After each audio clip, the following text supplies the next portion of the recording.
Oi pessoal, tudo bem? Eu sou a Liazinha e este é o canal Liazinha Lê Livros. E eu estou muito feliz porque hoje eu começo um novo quadro aqui no canal, denominado Liazinha Lê Contos. E a partir de hoje nós faremos uma seleção de alguns contos e ler a obra de alguns autores brasileiros. E eu fiquei pensando o que eu poderia trazer aqui para vocês, uma leitura que valesse muito a pena, uma leitura importante, uma leitura que eu também gostaria de fazer.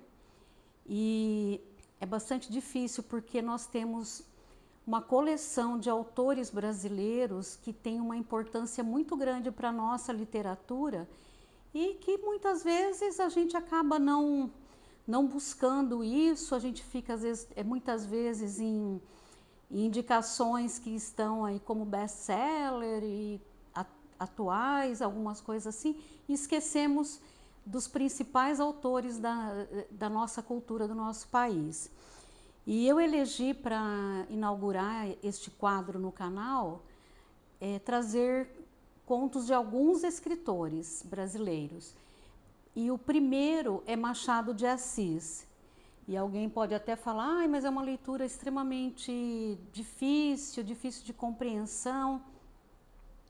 Mas eu penso que quando a gente para, se dedica, se concentra ali, é possível observar a importância especialmente desse autor para a nossa literatura brasileira. E aí, fazendo uma pesquisa para trazer um pouquinho para vocês sobre Machado de Assis, eu penso, sei lá, que um quadro inteirinho somente sobre este autor. Porque é tão grande a importância dele para a literatura brasileira e mundial, universal, obviamente. Eu até fiz uma colinha aqui para eleger alguns pontos principais, porque dá vontade de mergulhar na história dele, em toda a narrativa, em todo esse contexto da sua obra. Mas então eu pincelei algumas coisas só para ter um contexto deste escritor e dessa obra e desse conto que eu vou ler. Bom, então começa aqui com o nome dele, Joaquim Maria Machado de Assis. Ele é um dos maiores escritores brasileiros, né? Também ele foi o fundador da Academia Brasileira de Letras e o pioneiro no realismo no Brasil. E aí alguém vai perguntar o que é o realismo? Ele foi um movimento literário, né, do século XIX, como uma reação ao romantismo que já acontecia na ocasião. Enquanto os românticos idealizavam personagens e situações, os realistas buscavam retratar a vida como ela é, ou como era, né, na ocasião, e que a gente vai perceber que ainda está muito atual essa obra dele, trazendo aí os conflitos psicológicos, sociais e morais. E apesar aí de Machado de Assis ser um naturalista puro, ele incorpora aí elementos, né, deterministas, né, além do realismo, o determinismo, que é o destino que o destino das pessoas é condicionado por fatores externos, como a classe social, econômica e cultural de uma sociedade. E Machado de Assis, ele combina essas duas correntes, com ironia, sutileza e criando narrativas profundas e provocativas. Por isso que é importante a gente mergulhar nessa leitura desta obra com bastante percepção, observação dos elementos que ele traz. Isso faz com que a sua obra seja até hoje uma das mais estudadas e admiradas, não somente no Brasil, mas no mundo inteiro. E esses dias, até uma curiosidade, eu vi uma pessoa que tem um canal, eu acho que é americana mesmo, e ela recebeu uma obra de Machado de Assis e ela começou a mergulhar. Eu vou até depois buscar quem é ela. Ela tem um canal assim muito importante, mundial. e ela começou a mergulhar na obra de Machado de Assis, ficou extremamente encantada com a riqueza, com a narrativa e com esses elementos que ele traz da nossa sociedade. E por que é importante, assim, é fundamental que a gente conheça essa obra? É porque justamente pelo que eu trouxe lá atrás, ele retrata toda a sociedade, né, brasileira da sua época, mas que a gente vê que está muito atual. Então parece que nada mudou. Você começa a ler e percebe que nada mudou. Ele traz as desigualdades sociais, econômicas, traz toda a hipocrisia de uma sociedade elitista e também essa inovação literária. E ele revoluciona a narrativa, ele traz uma ironia de um pessimismo aí, e mais com uma escrita extremamente elegante, né, e muito rebuscada. Traz essa crítica social e psicológica. Então, assim, ele mergulha na alma humana. E é isso que é interessante perceber, assim, essa realidade que ele traz. E também ele é uma influência extremamente duradoura, porque até a atualidade é imprescindível que escritores mergulhem na sua obra e muitos aí busquem essa referência, né? Ele inspira aí muitos autores, né? E ele nasceu aí no Rio de Janeiro. Então ele nasceu em 1839 e vem a falecer em 1908, tá bem? E hoje eu elegi um conto denominado Pai contra Mãe. E eu vou falar um pouquinho deste conto, trazer um contexto muito rápido. E este conto, ele retrata o Brasil escravocrata do século XIX. Discute a miséria, a violência e o racismo estrutural. O protagonista, que é Cândido Neves, ele é um caçador de escravos fugidos que enfrenta dificuldades financeiras e, para sustentar a própria família, ele aceita capturar uma escrava que estava grávida. A história culmina em um desfecho brutal e irônico, mostrando como a sociedade da época desumanizava tanto os escravizados quanto os pobres brancos. Então, caíam todos ali na mesma vala. Bom, então os temas principais deste conto é a escravidão e suas implicações sociais, a violência e a miséria e o destino trágico dos marginalizados. Então, vou só tomar uma aguinha aqui para hidratar, com licença.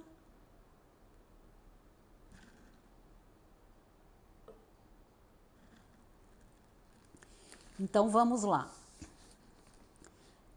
Pai contra mãe. A escravidão levou consigo ofícios e aparelhos, como terá sucedido a outras instituições sociais.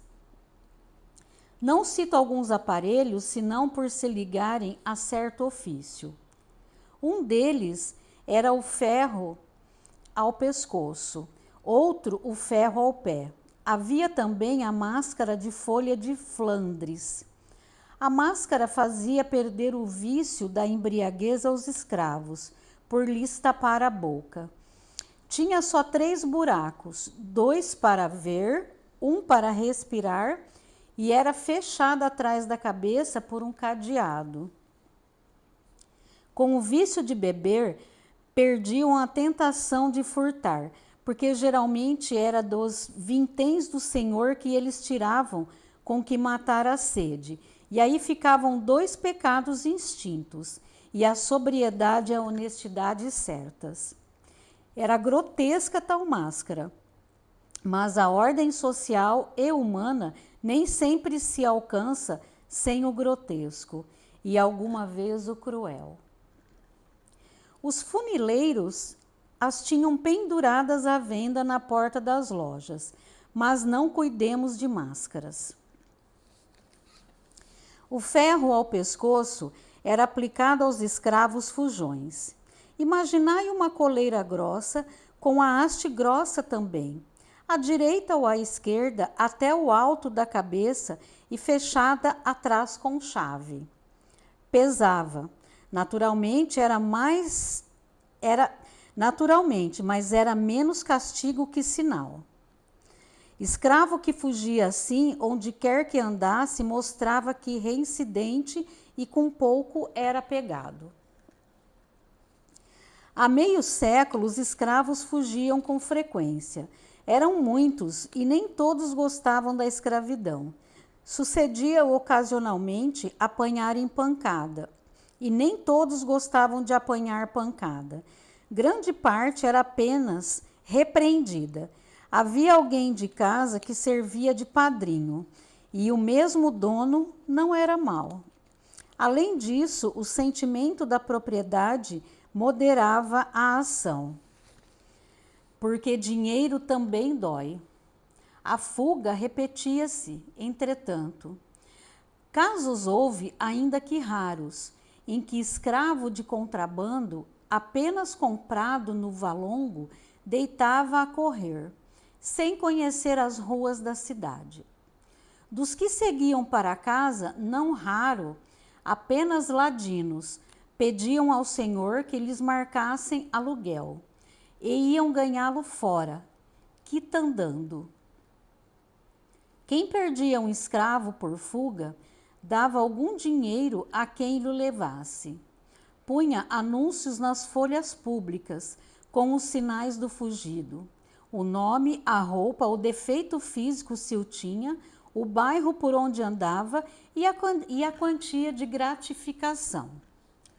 Quando não vinha a quantia, vinha a promessa: gratificar-se-á generosamente.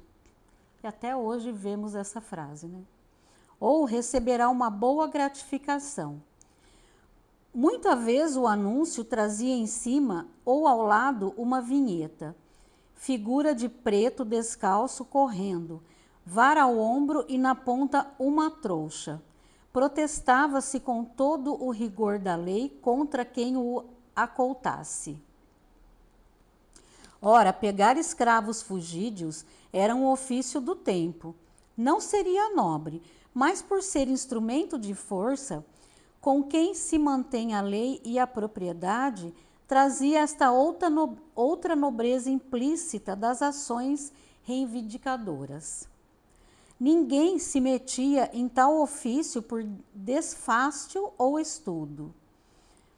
A pobreza, a necessidade de um achega, a inaptidão para outros trabalhos, o acaso e alguma vez o gosto de servir também, ainda que por outra via, davam um impulso ao homem que se sentia bastante rijo para pôr ordem à desordem. Cândido Neves, em família Candinho, é a pessoa a quem se liga a história de uma fuga.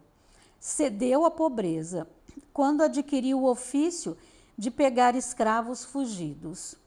Tinha um defeito grave esse homem, não aguentava emprego nem ofício, carecia de estabilidade. É o que ele chamava caiporismo. Começou por querer aprender tipografia, mas viu cedo que era preciso algum tempo para compor bem. E ainda assim, talvez não ganhasse o bastante. Foi o que ele disse a si mesmo. O comércio chamou-lhe a atenção.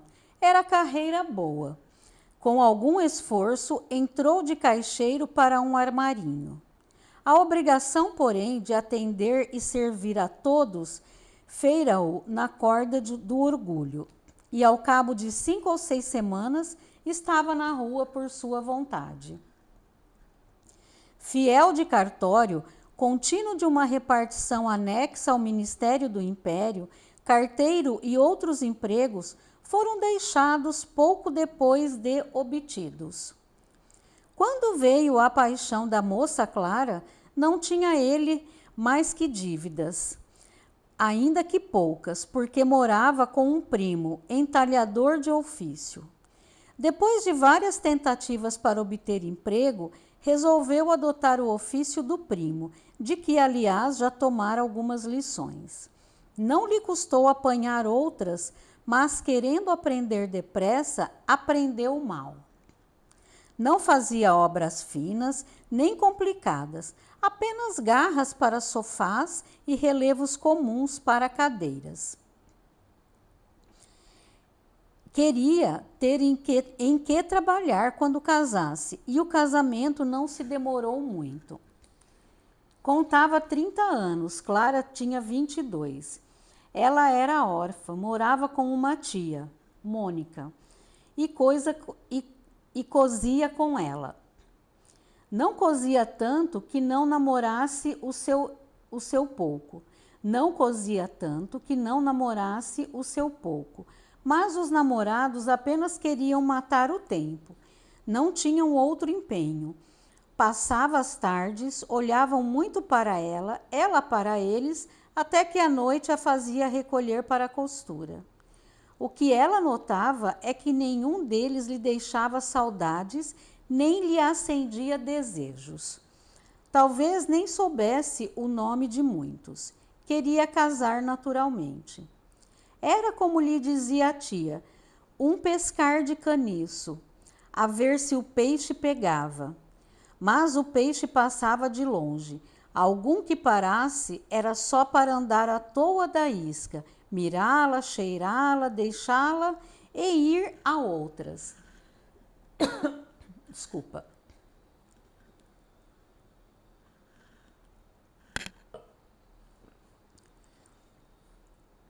O amor traz sobrescritos. Quando a moça viu Cândido Neves, sentiu que era este o possível marido, o marido verdadeiro e único. O encontro deu-se em um baile. Tal foi, para lembrar o primeiro ofício do namorado. Tal foi a página inicial daquele livro, que tinha de sair mal composto e pior brochado. O casamento fez-se 11 meses depois, e foi a mais bela festa das relações dos noivos.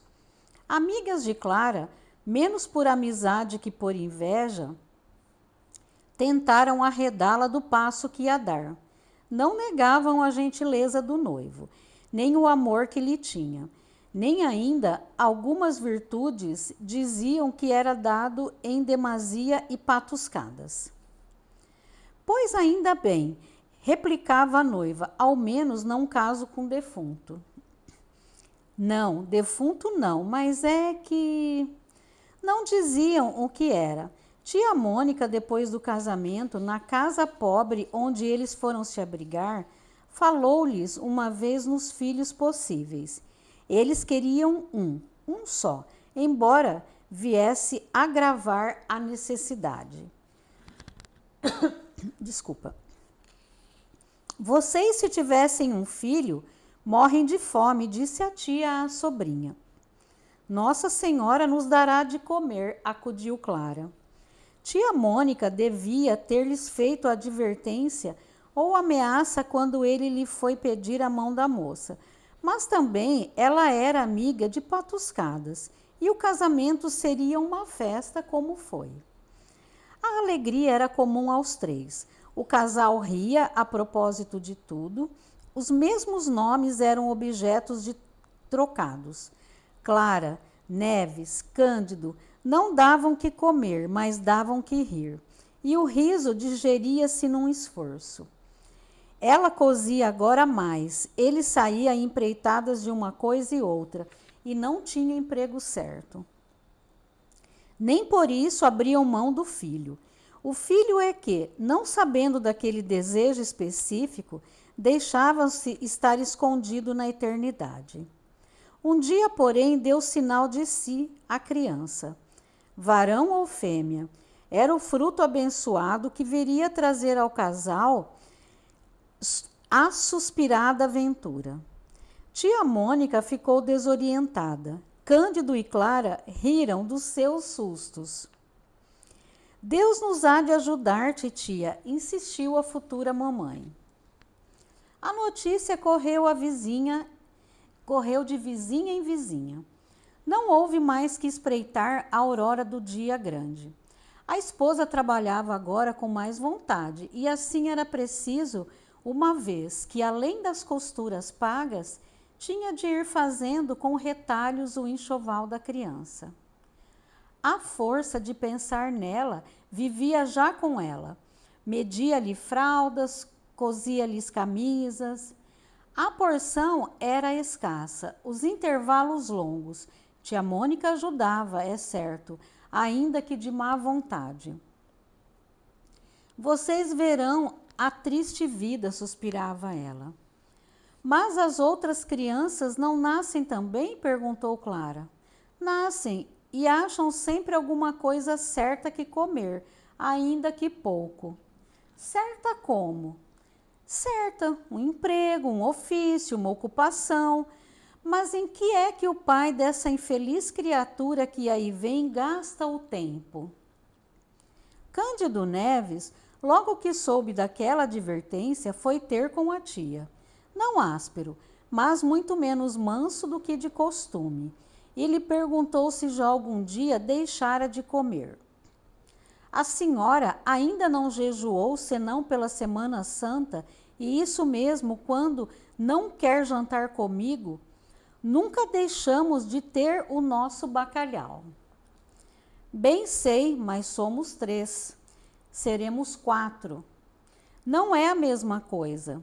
Que quer então que eu faça além do que eu faço?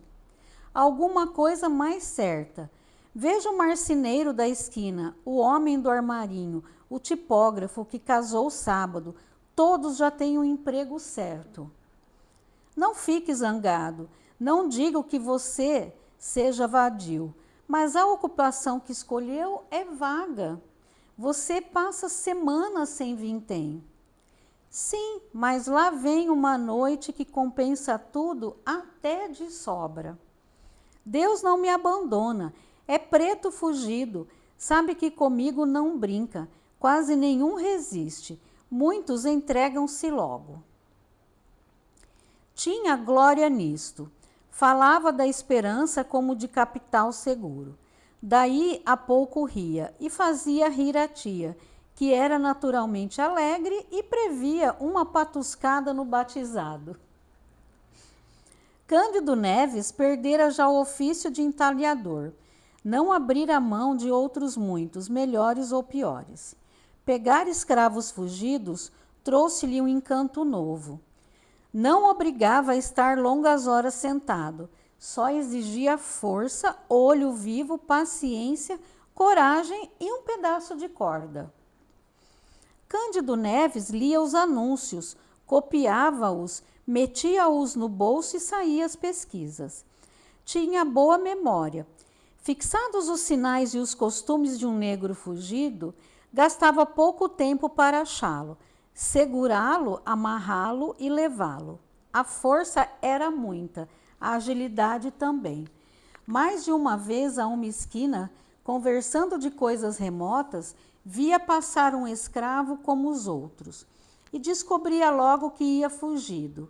Quem era o nome, o dono, a casa deste e a gratificação. Interrompia a conversa e ia atrás do vicioso. Não o apanhava logo, espreitava lugar azado.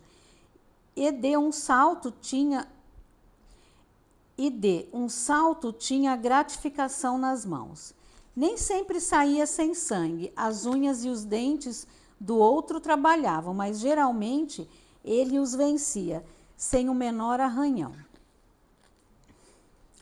Um dia, os lucros entraram a escassear. Os escravos fugidos não vinham já, como dantes, meter-se nas mãos de Cândido Neves. Havia mãos novas e hábeis.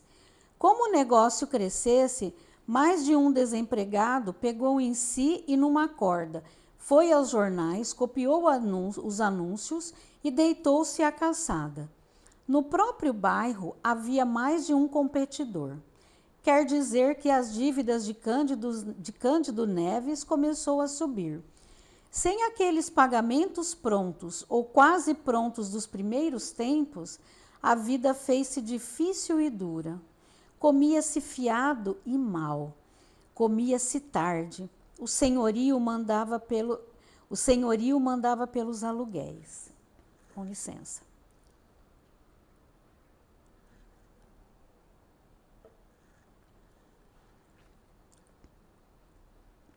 Clara não tinha sequer tempo de remendar a roupa do marido, tanta era a necessidade de coser para fora. Tia Mônica ajudava a sobrinha, naturalmente. Quando ele chegava à tarde, via-se pela cara que não trazia vintém. Jantava e saía outra vez, à caça de algum fugido. Já lhe sucedia, ainda que raro, enganar-se de pessoa e pegar um escravo fiel que ia a serviço do seu senhor. Tal era a cegueira da necessidade. Certa vez capturou um preto livre. Desfez-se em desculpas, mas recebeu grande soma de murros que lhe deram os parentes do homem.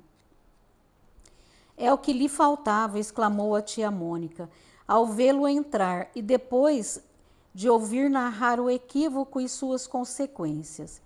Deixe disso, Candinho, procure outra vida, outro emprego. Cândido quisera efetivamente fazer outra coisa, não pela razão do conselho, mas pelo simples gosto de trocar de ofícios. Seria um modo de mudar de pele ou de pessoa. O pior é que não achava à mão negócio que aprendesse depressa. A natureza ia andando, o feto crescia, até fazer-se pesado à mãe antes de nascer. Chegou o 8º mês, de angústias e necessidades, menos ainda que o 9º, cuja narração dispenso também. Melhor é dizer somente os seus efeitos, não podiam ser mais amargos. Não, tia Mônica, bradou Candinho, recusando um conselho que me custa escrever, quanto mais ao pai ouvi-lo. Isso nunca.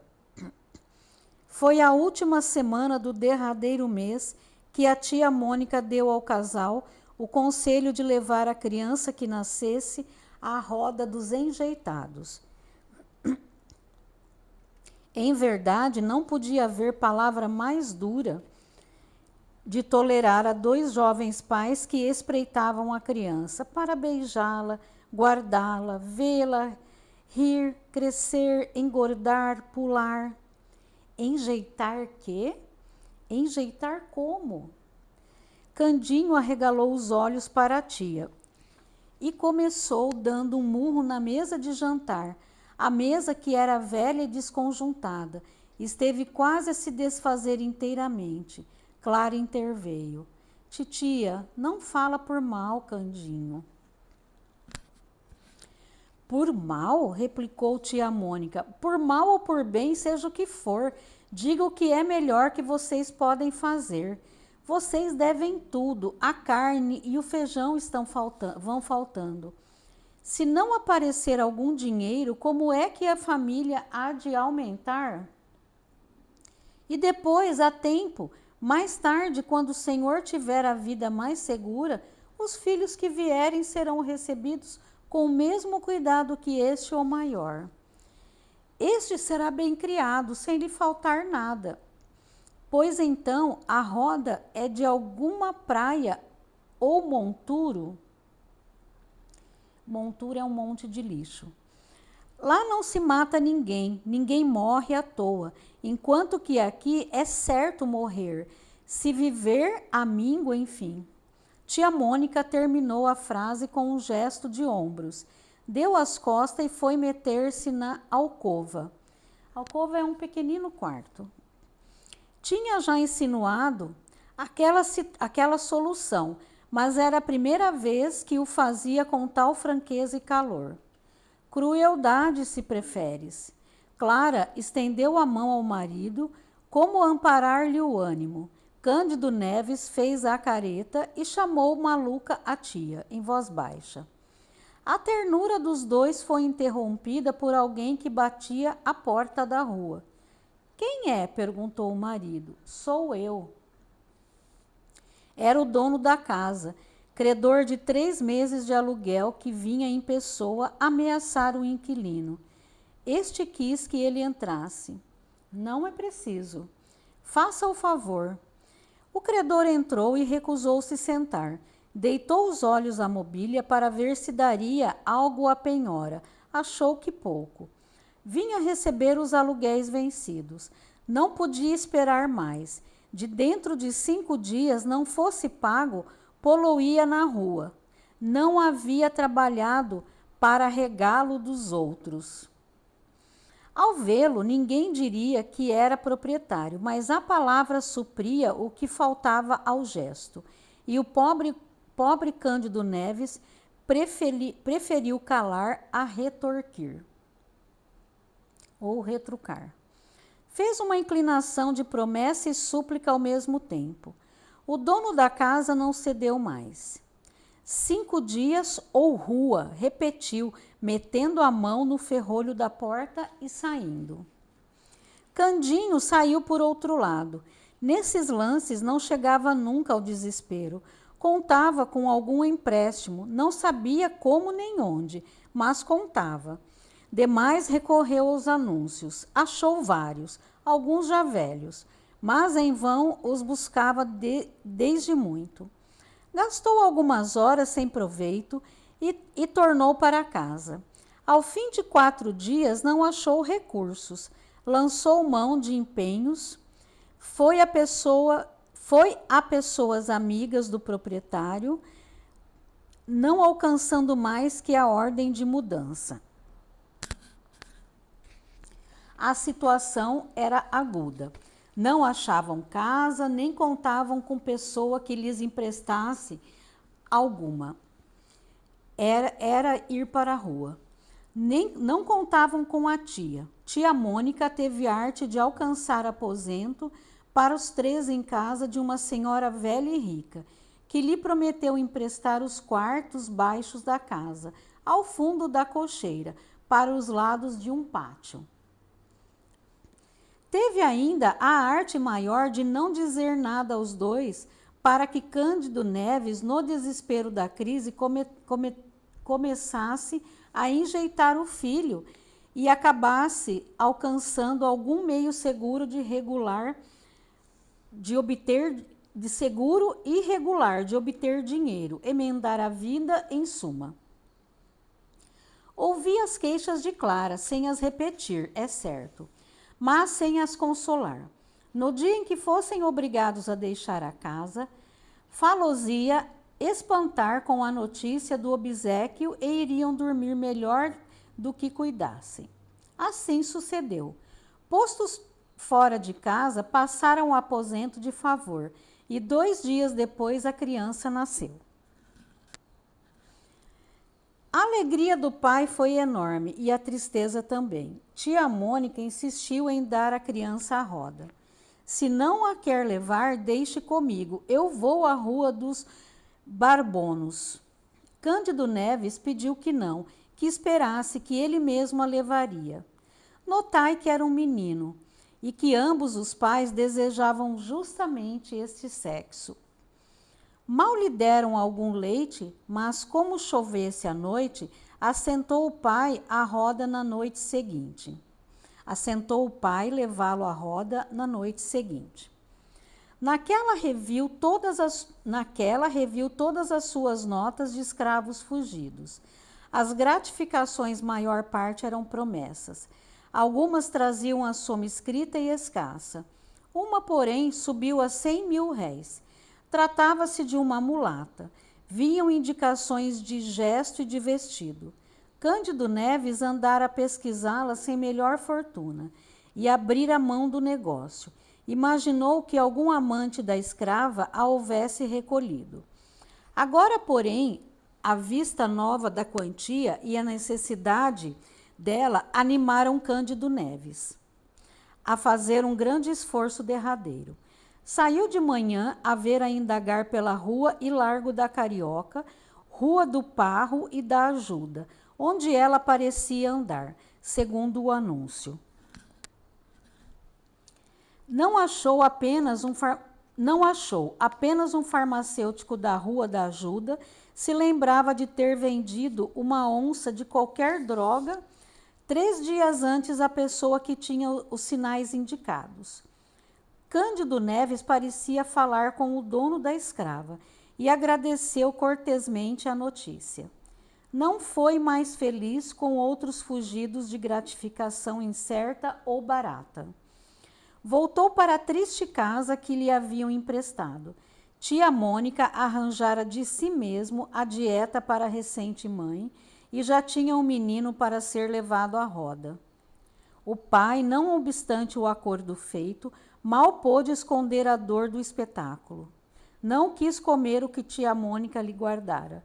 Não tinha fome, disse, e era verdade. Cogitou 1000 modos de ficar com o filho. Nenhum prestava. Não podia esquecer o próprio albergue em que vivia. Consultou a mulher, que se mostrou resignada. Tia Mônica pintara-lhe a criação do menino. Seria a maior miséria, podendo suceder que o filho achasse a morte sem recurso. Cândido Neves foi obrigado a cumprir a promessa. Pediu à mulher que desse ao filho o resto do leite que ele beberia da mãe. Assim se fez. O pequeno adormeceu, o pai pegou dele e saiu na direção da Rua dos Barbonos. Que pensasse mais de uma vez em voltar para casa com ele, é certo. Não menos certo é que o agasalhava muito, que o beijava e que lhe cobria o rosto para preservá-lo do sereno. Ao entrar na rua da Guarda Velha, Cândido Neves começou a afrouxar o passo. Hei de entregá-lo o mais tarde que puder, murmurou ele. Mas não sendo a rua infinita ou sequer longa, viria a acabá-la. Foi então que lhe ocorreu entrar por um dos becos que ligavam aquela rua da Ajuda. Chegou ao fim do beco e indo a dobrar à direita na direção do Largo da Ajuda, viu do lado oposto um vulto de mulher. Era a mulata fugida. Não dou aqui a comoção de Cândido Neves por não podê-lo fazer com a intensidade real. Um adjetivo basta, digamos, enorme. Descendo a mulher, desceu ele também. A poucos passos estava a farmácia onde obtivera a informação que referi acima. Entrou, achou o farmacêutico, pediu-lhe a fineza de guardar a criança por um instante, viria buscá-la sem falta. Mas Cândido Neves não lhe deu tempo de dizer nada. Saiu rápido, atravessou a rua até o ponto em que lhe pudesse pegar a mulher sem dar alarma. No extremo da rua, quando ela ia descer a de São José, Cândido Neves aproximou dela. Era a mesma, era a mulata fujona. Arminda, bradou conforme a nomeava o assunto. Arminda voltou-se sem cuidar malícia. Foi só quando ele, tendo tirado o pedaço da corda da algibeira do bolso, pegou dos braços da escrava que ela compreendeu e quis fugir. Era já impossível. Cândido Neves, com as mãos robustas, atava-lhe os pulsos e dizia que andasse. A escrava quis gritar. Parece que chegou a soltar alguma voz mais alta que de costume, mas entendeu logo que ninguém viria libertá-la. Ao contrário. Pediu então que a soltasse pelo amor de Deus. Estou grávida, meu senhor, exclamou. Se vossa senhoria tem algum filho, peço-lhe por amor dele que me solte. Eu serei sua escrava. Vou servi-lo pelo tempo que quiser. Me solte, meu senhor moço. Siga, repetiu Cândido Neves. Me solte. Não quero demora, siga. Houve aqui luta, porque a escrava, gemendo, arrastava-se a si e ao filho. Quem passava ou estava à porta de uma loja compreendia o que era e naturalmente não acudia. Arminda ia alegando que o senhor era muito mau e provavelmente o castigaria com açoites, coisa que no estado em que ela estava seria pior de sentir. Com certeza ele lhe mandaria dar açoites. Você é que tem culpa. Quem manda lhe fazer filhos e fugir depois? Perguntou Cândido Neves. não estava em maré de riso por causa do filho que lá ficara na farmácia à espera dele. Também é certo que não costumava dizer grandes coisas. Foi arrastando a escrava pela rua do Ourives em direção da alfândega, onde residia o senhor. Na esquina desta, a luta cresceu. A escrava pôs os pés à parede, recuou com grande esforço inutilmente. O que alcançou foi, apesar de ser a casa próxima, ganhar mais tempo para lá chegar, mais tempo em lá chegar do que devera. Chegou, enfim, arrastada, desesperada, arquejando. Ainda ali ajoelhou-se, mas em vão. O senhor estava em casa, acudiu ao chamado e ao rumor. Aqui está a Fujona, disse Cândido Neves. É ela mesma. Meu senhor, anda, entra. Arminda caiu no corredor. Ali mesmo, o senhor da escrava abriu a carteira e tirou os 100.000 réis de gratificação. Cândido Neves guardou as 2 notas de 50.000 réis, enquanto o senhor novamente dizia à escrava que entrasse. No chão onde jazia, levada do medo e da dor, e após algum tempo de luta, a escrava abortou. O fruto de algum tempo entrou sem vida neste mundo. Entre os gemidos da mãe e os gestos de desespero do dono. Cândido Neves viu todo esse espetáculo. Não sabia que horas eram. Quaisquer que fossem, urgia correr à rua da ajuda, e foi o que ele fez sem querer conhecer as consequências do desastre. Quando lá chegou, viu o farmacêutico sozinho, sem o filho que lhe entregara. Quis esganá-lo. Felizmente, o farmacêutico explicou tudo a tempo. O menino estava lá dentro com a família e ambos entraram. O pai recebeu o filho com a mesma fúria com que pegara a escrava Fujona de há pouco. Fúria diversa, naturalmente fúria de amor. Agradeceu depressa e mal e saiu às carreiras, não para a roda dos enjeitados, mas para a casa do empréstimo, com o filho e os 100.000 réis de gratificação. Tia Mônica, ouvida a explicação, perdoou a volta do pequeno, uma vez que trazia os 100.000 réis. Disse, é verdade, algumas palavras duras contra a escrava, por causa do aborto, além da fuga. Cândido Neves, beijando o filho entre lágrimas verdadeiras, abençoava a fuga e não se lhe dava do aborto.